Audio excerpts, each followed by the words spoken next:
Hoje eu quero falar com você sobre algo que é necessário estar conosco todos os dias da nossa vida. E se a gente perder isso que nós vamos pregar aqui hoje, a gente perde o alvo, a gente perde o foco, a gente perde força, a gente perde tudo. Em Hebreus capítulo 11, versículo 6, nós vamos iniciar o nosso texto ali. Hebreus capítulo 11, no versículo 6. Você pode também acompanhar ali no telão. Eu gosto também de ler ali com vocês. Você pode também confirmar na sua Bíblia, tá bom? Ora, sem fé é o que, gente? Impossível agradar-lhe. Porque é necessário que aquele que se aproxima de Deus creia que Ele existe e que é galardoador daqueles que o buscam. No versículo 1 tem a definição de fé. Vamos ver o versículo 1, olha lá. Ora, a fé é o firme fundamento das coisas que se esperam e a convicção das coisas que você ainda não vê. O que é isso? A fé é muito mais do que você materializar o milagre, mesmo que ele não ainda seja realizado.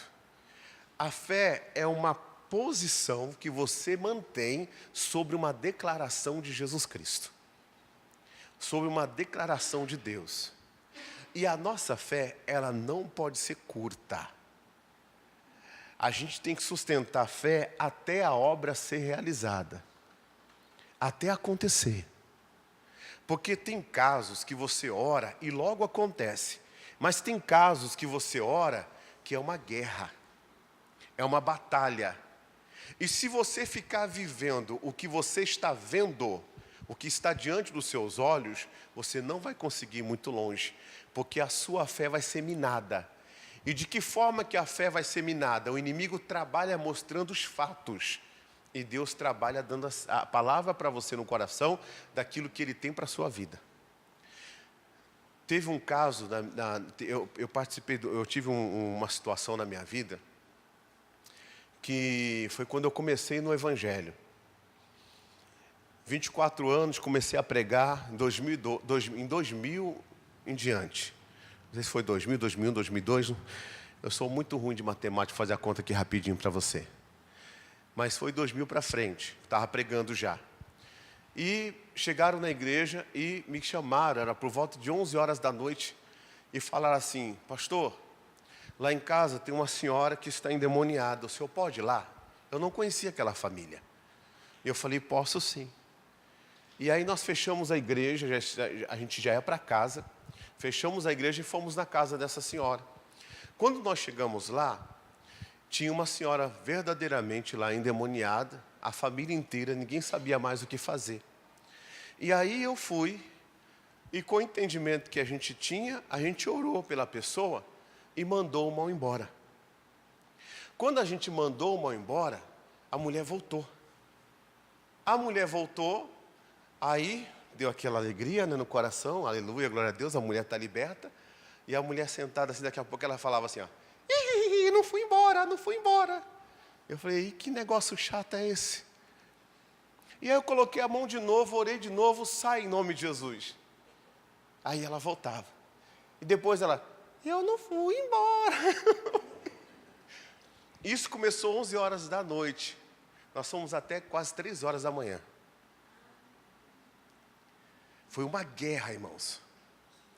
E no meu coração, eu não estava em pecado, eu tinha feito tudo que eu sabia, todo o entendimento que eu tinha da palavra de Deus, tinha usado tudo. E aí eu peguei e falei: Deus, o Senhor não vai deixar eu ser envergonhado. O que é isso? Deus falou para mim: por que você está mandando embora de novo o que você já mandou?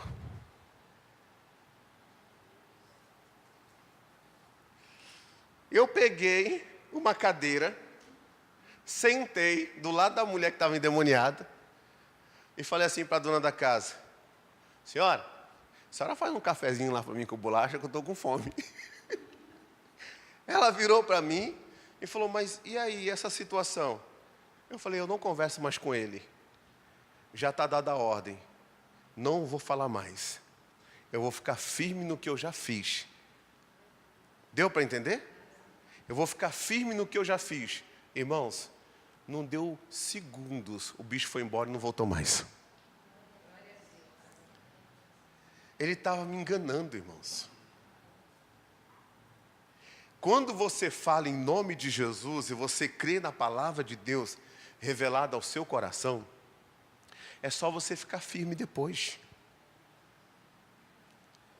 A gente não pode ficar duvidando do que Deus falou. A gente não pode ficar duvidando do que Deus disse. Tem casos que você tem que parar e falar assim, ó, já dei a ordem, eu não volto atrás na minha oração. O que está ligado aqui na terra, está ligado nos céus. A fé é o firme fundamento das coisas que se esperam. Um firme fundamento é algo que não pode ser movimentado. E às vezes a gente ora, e aí as circunstâncias estão ainda diante dos nossos olhos, e aquilo nos leva, até mesmo com as nossas atitudes, a retirar aquilo que oramos. A nossa fé tem que ser firme. Lá na carta de Paulo ao povo de Éfeso, no capítulo 6, no versículo 10, diz assim, tem gente aqui, ó, que só vai falar assim hoje, eu já orei, não volto atrás da minha oração, só isso. Você só vai ratificar o que você já fez. Digam amém, gente?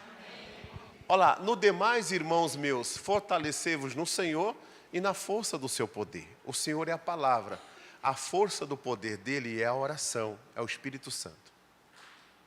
Revesti-vos de toda a armadura de Deus, para que possais estar firmes contra as astutas ciladas do diabo.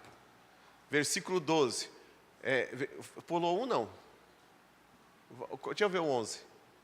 É isso mesmo. Ah, tá. Porque não temos que lutar contra carne e sangue, mas sim contra principados e potestades, contra os príncipes das trevas deste século, contra as hostes espirituais da maldade nos lugares celestiais. O 13. Portanto, tomai, é isso mesmo, esse versículo aí, ó. Portanto, tomai toda a armadura de Deus, para que possais resistir no dia mau. E havendo feito tudo, fica firme. Você fez tudo? Fiz. Você já orou. A direção que Deus te deu, se for o caso, já jejuou. Deus já deu a palavra, você já orou sobre aquela palavra, já tomou posse? Já. Então agora é só você ficar firme. O que é você ficar firme? É você não deixar que as coisas que estão diante dos seus olhos lhe movimentar. Aconteça o que acontecer, a tua declaração, a tua fé tem que ser a mesma. E essa questão de ser firme, ela serve para tudo na nossa vida. Porque tem gente que não é firme em nada. Começa uma coisa e não termina. A primeira luta que vem, a pessoa já larga tudo. Ter vontade de largar tudo não é pecado. Ser tentado não é pecado. Mas tem gente, irmão, que não é firme em nada. Já está casado pela 13ª vez e não é firme ainda no casamento para manter uma relação até o final da vida. Porque acha que com a outra pessoa vai ser diferente. E não vai ser. Se a pessoa não se resolver, se a pessoa não for curada, se a pessoa ela não souber levar a vida dela com sabedoria, com inteligência, com entendimento, sendo firme naquilo que ela quer, ela não chega a lugar nenhum. Tem gente que tem um monte de planos, mas não executa nenhum, porque não é firme para nenhum lado. E a gente tem que ser firme. Eu casei com 18 anos. Quando eu casei, eu falei para minha esposa, eu não estou casando para separar. Todo mundo falava, são novos, isso aí não vai durar muito tempo não. Com o tempo vai virar cabeça e não sei o que lá. Eu falei assim, eu não vou de maneira nenhuma casar para separar. Eu vou até o último dia da minha vida com a minha neguinha, a não ser que ela queira me abandonar, e aí eu não posso fazer nada. É verdade ou não é? É. Um dia um amigo entrou numa empresa, ele entrou como office boy numa empresa. Ele entrou e falou assim, eu não vou terminar a minha carreira dentro dessa empresa na mesma posição que eu entrei. E ele foi firme na convicção dele. Jogaram ele no arquivo morto, jogaram ele para tudo quanto é lado, judiaram dele e ele tinha no coração: eu vou crescer aqui dentro. E cresceu. Nós precisamos ser firmes na vida, nós precisamos ser firmes na fé. Tem gente que é tão preocupado com o que o outro falou, com o que o outro disse, com o que o outro deixou de falar. Gente, toda pessoa que tem um sucesso na vida, ele vai ser apedrejado. Ele vai ser criticado. Como vai ter gente também que vai somar com ele. A gente tem que ser firme no alvo que Deus propôs para nós. Se você tem a convicção de que você está sobre a palavra de Deus, não importa o que os outros falam. O que importa é o que você é diante de Deus e o que Deus vê em você e se você está com Ele ou não. Porque Deus falou, se você estiver com Ele, estiver com você, você pode pedir o que você quiser que Ele vai fazer. Um dia, um rapaz perguntou para Deus assim, numa decisão que esse rapaz tomou: Deus, por que eu estou levando tanta pedrada? Aí Deus deu para ele Daniel 10:7. Quando Deus se revelou a Daniel, tendo outras pessoas à sua volta, e as outras pessoas não tiveram a mesma visão que Daniel teve. A visão foi revelada só para ele. Tem coisa que vai ser revelado só para você. Se você for consultar carne, se você for consultar sangue, quando eu digo carne e sangue, eu estou dizendo conselhos dos homens. Você pode contaminar a fé que Deus está te dando e você pode ser movido, irmãos. Você pode ser tirado ali da presença de Deus. Você pode ser movimentado por um lugar de incredulidade, de dúvida, de incerteza. E nós não podemos ser assim. Sabe o que Deus quer ver em nós? Ele fala assim, não seja vagaroso no cuidado. Deus quer ver atitude na gente. Deus quer ver a gente exercendo verdadeiramente a nossa fé. Eu acho que Deus fica tão feliz quando Ele se revela ao nosso coração e a gente sabe quando Deus fala. E logo a gente coloca por obra aquilo que Deus está dando para a gente. Porque quando nós falamos de fé, além de nós sermos firmes após ter exercitado a nossa fé, o fato de exercitar a nossa fé nada mais é do que a fé sem obra é... A obra tem que estar unida àquilo que você ouviu da parte de Deus. E a fé é um presente que Deus nos deu. Esse presente tem que ser tão preservado na nossa vida, mas tão preservado na nossa vida, que o exemplo disso é o apóstolo Paulo, quando ele disse: combati o bom combate. Terminei a minha carreira, a minha missão. Nós temos uma missão nessa terra. Terminei a minha missão. Aí ele falou: o combate acabou, a missão acabou, mas a fé não pode acabar. O Senhor Deus, Ele fala assim na palavra dEle: porventura, quando vier o Filho do Homem, achará fé na terra? Eu estava conversando com algumas pessoas e a gente percebe a atitude de algumas pessoas diante da adversidade. E eu estava conversando, eu falei assim: poxa, muita gente está que nem o servo de Eliseu. É de Deus, acorda cedo, é dedicado, é batalhador, mas quando se encontra diante de um cerco, não consegue enxergar Deus do lado dele. O servo de Eliseu estava assim. Ele acordou primeiro do que o Eliseu, e quando ele olhou, a cidade estava cercada, e aquele cerco nada mais era para tirar a cabeça do Eliseu fora, para pegarem eles. E aí ele chegou e falou: ai, meu Senhor, o que faremos? Aí o Eliseu pega e age diferente. O Eliseu fala assim: não temas, porque maior é aquele que está conosco do que aqueles que estão com eles. Com eles estão um braço de carne, conosco está o Senhor nosso Deus, para nos livrar e para guerrear as nossas guerras. O Eliseu falou: Senhor, abra os olhos desse moço, para que esse moço veja. Em outras palavras, para que ele veja o que eu estou vendo. E quando aquele moço, ele passou a ter os olhos espirituais abertos, você sabe o que ele viu? Carruagens e cavalos de fogo ao redor de Eliseu. A sua fé vai trazer a manifestação de Deus para a sua vida ou não. Você vê que o rapaz não viu ao redor dele. O rapaz viu ao redor de Eliseu, porque a fé era de Eliseu e a batalha era de Eliseu.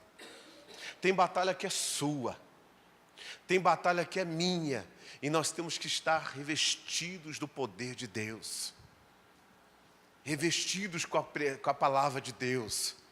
E aí, meu irmão, haja o que houver, aconteça o que acontecer, venha o que vier, se Deus é por nós, quem será contra nós? A gente tem que ser firme na fé.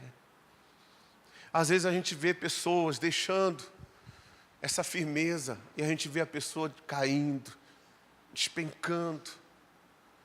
Mas tem um recado bom para essa pessoa: o justo, ainda que caia, não ficará prostrado. O Senhor segura pela mão. Não solta a mão de Deus não, meu irmão. Se levante e volte para a fé. Volte para a presença de Deus. A fé é tão importante na nossa vida, que a Bíblia fala de 4 homens que levaram um paralítico até Jesus, e tiraram ali as telhas, desceram o paralítico, e na hora que estavam descendo o paralítico, eu acho que todo mundo viu o quê? O paralítico descendo uma cama. Se eu estivesse lá, a primeira coisa que eu ia ver como homem era um paralítico descendo numa cama. É ou não é? Ou um bando de pessoas mal educadas destelhando a casa dos outros. Dependendo de como eu estaria na hora ali, eu ia ter uma interpretação. A Bíblia diz assim, ó, e Jesus vendo a fé deles. Jesus gosta quando vê a fé. O centurião, puxa vida, hein? Em Mateus capítulo 8, fez uma viagem para buscar pelo criado. Quando ele chegou diante de Jesus, irmãos, ele falou o problema que ele estava enfrentando em casa com o seu criado. Jesus falou assim, ó, eu irei e lhe darei saúde. Ele pegou e disse, sabe o que, Senhor? Não sou digno de que entres debaixo do meu telhado. Primeira coisa que nós temos que reconhecer, quando estamos diante de Jesus, que ninguém merece nada, irmãos. Ninguém pode bater no peito e falar, eu fiz, eu sou, eu faço, eu sou o cara, eu sou isso. A pastora mandou uma mensagem para mim hoje, que fala assim que o Senhor é aquele que executa tudo em mim. Eu achei muito linda essa mensagem. E Deus fala, né, a respeito do apóstolo Paulo, que Deus pelas mãos de Paulo, Deus pelas mãos de Paulo, fazia maravilhas extraordinárias. Deus fazia, Deus faz hoje, Deus está procurando pessoas para fazer também. E nós nunca devemos nos vangloriarmos de nada. Nós temos é que dar glória a Deus por tudo. Porque tudo é de Deus, para Ele são todas as coisas. Por Ele e para Ele nós vivemos. Essa fé nós temos que ter no nosso coração. Esse entendimento. E temos que ser firmes nessa fé. Não podemos vacilar de jeito nenhum. De maneira nenhuma. Deus quer usar o seu povo. Deus quer usar você. Deus quer agir através de você. Está enfrentando uma guerra? Estou enfrentando uma guerra. Você não está sozinho. Você tem que falar igual o Davi falou. Davi falou, quem esse incircunciso filisteu pensa que é para desafiar a mim? Para desafiar o exército de Israel? Para desafiar o exército do Deus vivo. Ele sabia quem estava com ele. Você tem que saber quem acorda com você, quem dorme com você. Dormir não dorme com você, mas Ele cuida de você quando você está dormindo. Quem desperta você, quem sinaliza as coisas para você. Quem fecha o seu coração na hora de fechar, para você não fazer bobeira. E quem abre na hora de abrir, para você ter a decisão certa. Quem traz alegria no coração, porque Ele responde com gozo, com alegria no coração. Nós precisamos verdadeiramente viver essa fé firme. Amém, Jesus? viver essa fé firme na presença de Deus. Você fez tudo? Fiz tudo. Tudo, pastor, tudo. Já orei, já fiz tudo que eu tinha que fazer. Fique firme. A Bíblia diz que a luz vai brilhar no seu caminho. Se tudo que você determinar e ficar firme, a luz vai brilhar no seu caminho. Que o tempo não seja motivo de você desistir. Que as pedras que jogam no seu caminho não sejam motivos para você desistir. O que falam de você ou deixam de falar de você não sejam motivos para você desistir. Eu aprendo muito com Bartimeu, sabia? Bartimeu era outro que tinha fé. Assim como aquele centurião que eu estava falando agora há pouco. Você sabe o que Jesus falou do centurião? Para depois falar do Bartimeu, deixa eu voltar para o centurião aqui. Ele falou, não sou digno de quem entre debaixo do meu telhado, mas diga somente uma palavra, e o meu criado sarará, vai ficar curado. E aí ele fala, porque eu sou homem que estou debaixo de autoridade. E também tenho soldados às minhas ordens. Ele fala, eu sou e também tenho. Ele está dizendo o quê? Ele sabia como funcionava o mundo espiritual. Ele sabia que Jesus está debaixo da autoridade do Pai. E que Jesus tinha uns anjos às suas ordens, magníficos em poder. E que se ele liberasse uma palavra, aquela palavra ele ia acreditar, ele ia ter fé nela. E aquela palavra ia fazer com que os anjos de Deus fossem até o criado dele e sararia o criado dele. Quando a gente é firme na fé, a gente dá condição do poder de Deus agir na nossa vida. Quando a gente vacila na fé, a gente fica como aquele homem que duvida, que é como a onda do mar. A gente começa até com fé. Já viu a onda do mar quando vem? Ela vem bem grande, né? Até assusta, né? Só que aí depois o que ela faz? Ela quebra. E ela começa a entrar fica assim, em confusão. E quando ela chega bem pertinho da areia, na areia, a criancinha pequenininha faz assim, ó.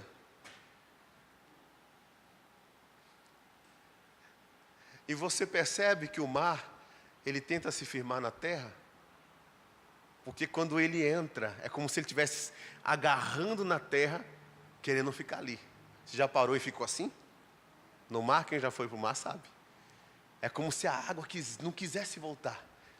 Assim é quem duvida de Deus. Ele chega até a terra, mas ele não fica na terra. Porque só quem tem a fé firme fica. Irmãos, nós temos que aprender uma coisa. Quando Deus prometeu Canaã, não prometeu Canaã só para Josué e Calebe. Prometeu Canaã para todos que saíram do Egito. Mas muitos morreram no meio do caminho. Por quê?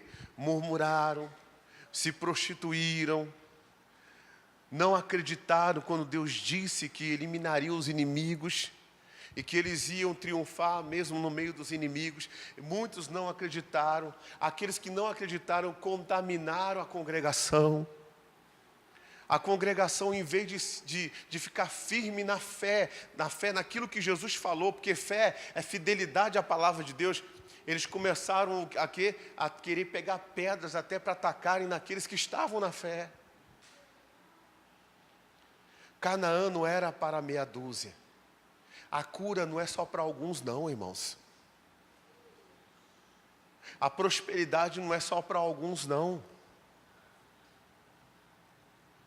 A paz no lar não é só para alguns não. Um casamento restaurado não é só para alguns não. A palavra liberada é para todos.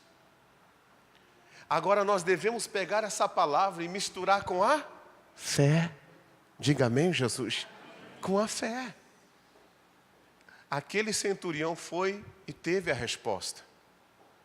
O Bartimeu também, como eu citei, quando ele viu falar de Jesus, ele, Senhor, tem misericórdia de mim, Senhor, tem misericórdia de mim, Senhor, tem misericórdia de mim. E muitos se levantaram contra a fé dele.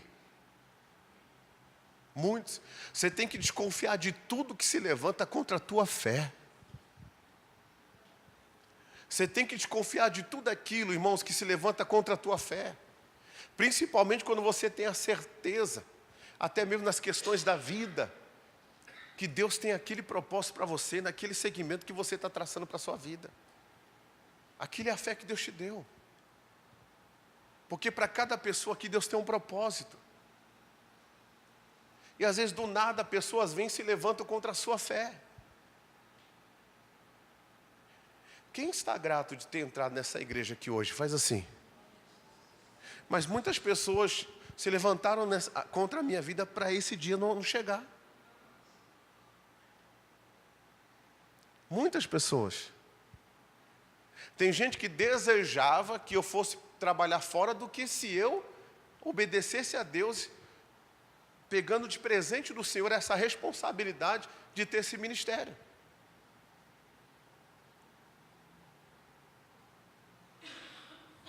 É coisa séria isso, irmãos. É coisa séria. Você sabe que quando Deus te dá uma direção, quando Deus te dá um sonho, quando Deus te dá uma fé, no sonho de Deus não está envolvido só você. Porque Deus não é, Ele não dá uma coisa para a pessoa, só para abençoar aquela pessoa, para aquela pessoa ser um egoísta, sabe sim? Eu vejo isso em Deus quando Ele abençoou Abraão. Quando Deus abençoou Abraão, Ele olhou e viu vidas. Quando Deus encontrou Jacó naquela viagem, sem nada. Era a continuidade, um dos patriarcas, neto de Abraão. Deus não olhou e viu só Jacó. Deus já olhou a semente de Jacó e as 12 tribos de Israel. Deus já olhou José, lá no Egito, sendo uma bênção para a nação, para o mundo. E a coisa foi vindo, chegou até mim, chegou até você. Agora, eu não posso ser egoísta, você não pode ser egoísta, de achar que Deus está aqui só para abençoar você. Se os seus propósitos não envolverem pessoas, Deus não está no seu propósito. Se os seus propósitos só envolver você, Deus não está no seu propósito. Porque a bênção nunca pode parar em você. Aleluia. A bênção nunca pode parar em você. Se Deus te levantar para qualquer coisa, Deus está te levantando com um propósito. E você tem que estar à disposição de Deus para que esse propósito seja realizado e que você permaneça sempre na fé, sendo firme na presença de Deus, naquilo que Deus levantou você para fazer. Eu digo até, irmãos, que esse assunto é tão sério, gente. Mas tão sério que até para você ser salvo, porque você sabe que você não é salvo, né? Como assim, pastor? Se você está em Cristo hoje, você está salvo. Estar salvo é diferente de ser salvo. Explica melhor. A gente vai ser salvo se a gente morrer com Cristo. A gente está salvo por nós estarmos em Cristo. Mas a Bíblia diz, aquele que está em pé, cuide-se. Então eu posso estar salvo hoje e amanhã eu posso não estar.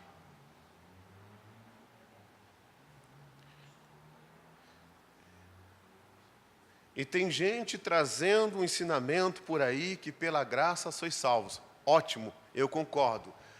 Mas tem um parêntese. Essa mensagem hoje é muito mais importante para a gente do que falar necessariamente da graça. Porque a graça a gente sabe que é um favor imerecido. Nós não merecíamos. Deus mandou Jesus morrer por nós. E quem aceitar isso, reconhecer Jesus como seu Salvador, o único Salvador, o único mediador, o único que nos faz chegar até o Pai. Não existe outro. É bíblico. Quem aceitar isso, essa pessoa passa pelo novo nascimento. Ela aceita Jesus, vai às águas, é batizada, recebe o Espírito Santo. Essa pessoa recebe um coração completamente transformado, mudado. Essa pessoa, ela simplesmente será uma pessoa completamente salva. Agora, isso tudo só acontece por um veículo. E qual é o veículo? A fé. Esse veículo chama fé. Você quer ver? Efésios 2:8. Olha só, eu gosto muito disso. Eu gosto de explicar isso, gente. Eu gosto de explicar isso.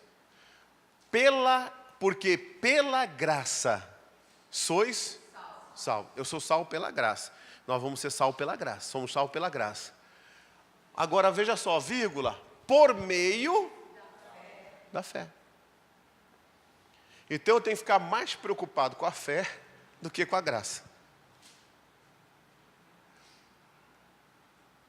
Para você chegar a um determinado local, você precisa de um veículo, de um transporte, de um caminho. Às vezes a pessoa está preocupada lá, mas se ela não se preocupar o que ela tem que pegar para chegar lá, ela nunca vai chegar lá. E eu digo que fé é fidelidade à palavra de Deus. Porque quando eu falo eu estou na fé, é porque eu estou tendo um comportamento dentro da palavra. E esse comportamento dentro da palavra me leva até esse compartimento chamado graça. E nesse compartimento chamado graça, eu encontro salvação, cura, libertação, porta aberta. Eu encontro tudo.